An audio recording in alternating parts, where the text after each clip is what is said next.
అనగా Gaddala Ramarao, Shri Jayavilasini developers and constructions CMD Rambabu garu మరియు Sailu partner వీరి ఆధ్వర్యంలో ఖమ్మం కొత్త బస్ స్టాండ్ నియర్లో జయవిలాసిని ఆఫీస్ 3, 4, 5 అంతస్తుల్లో ఆఫీస్ ఏర్పాటు చేయడం జరిగిందండి.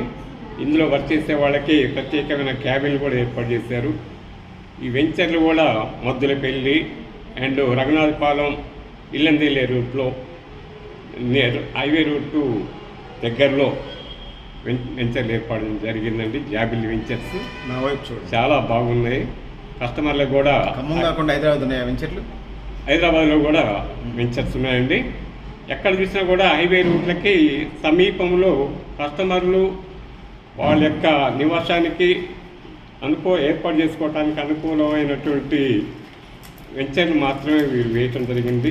కస్టమర్ని మీరు తీసుకెళ్తే వాళ్ళు చూడగానే వాళ్ళు అందులో ఏర్పాటు చేసినటువంటి అన్ని సదుపాయాలు కూడా సీసీ రూట్లే కానివ్వండి, అండర్ డ్రైనేజే కానివ్వండి, స్విమ్మింగ్ పూలే కానివ్వండి, పార్కింగే కానివ్వండి, అన్నీ కూడా చాలా అద్భుతంగా ఉన్నాయండి. వీరి యొక్క వెంచర్లు కస్టమర్ల యొక్క ఆకట్టుకునే విధిగా ఉన్నాయి. కాబట్టి మా డైరెక్టర్లకి, మా యొక్క ఫీల్డ్ వర్కర్కి చాలా తేలిగ్గా బిజినెస్ కావటానికి, అటు కొన్న కస్టమర్లకి 3 సంవత్సరాల్లో మళ్ళీ తిరిగి రీసేల్ చేసుకోవటానికి కూడా అనుకూలంగా ఉందండి. 3 సంవత్సరాల్లో వాళ్ళు పెట్టిన పెట్టుబడికి రెట్టింపు అమౌంట్ రావడానికి స్కోప్ ఎక్కువగా ఉన్నాయండి. కాబట్టి కస్టమర్లు ఒకసారి చూసిన వెంటనే దానిపైన తీసుకోవాలనే యొక్క భావన కలుగుతుంది. అలాగే తీసుకుంటున్నారు సార్. మీరు వేసిన వెంచర్లు త్వరగా సేల్ కావడం కూడా జరుగుతుందండి. మా యొక్క డైరెక్టర్లు రాంబాబు గారు కానివ్వండి, పార్ట్నర్ సైడ్ గారు కానివ్వండి, కొత్త వెంచర్లు వేయటానికి మరి ప్రయత్నాలుగా చేస్తున్నారు.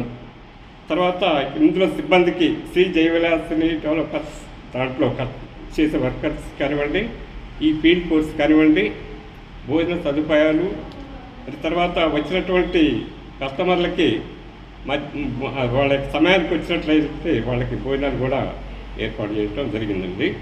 భోజనాలు కూడా చాలా బాగున్నాయి. వచ్చిన కస్టమర్ కానీ, ఇక్కడ సిబ్బంది కానీ, ఈ యొక్క సిఎండి రాంబాబు గారిని, అలాగే సైదులు గారిని. అంటే భోజనాలేనా, ప్లాట్లు కూడా మంచిగా ఉంటాయి? ప్లాట్లు అన్నీ కూడా బాగున్నాయండి. ప్లాట్లు ప్లస్ భోజనాలు చాలా బాగున్నాయి. అందుకనే ప్రతి ఒక్కళ్ళు కూడా శ్రీ జయవిలాసిని వైపే చూస్తున్నారండి.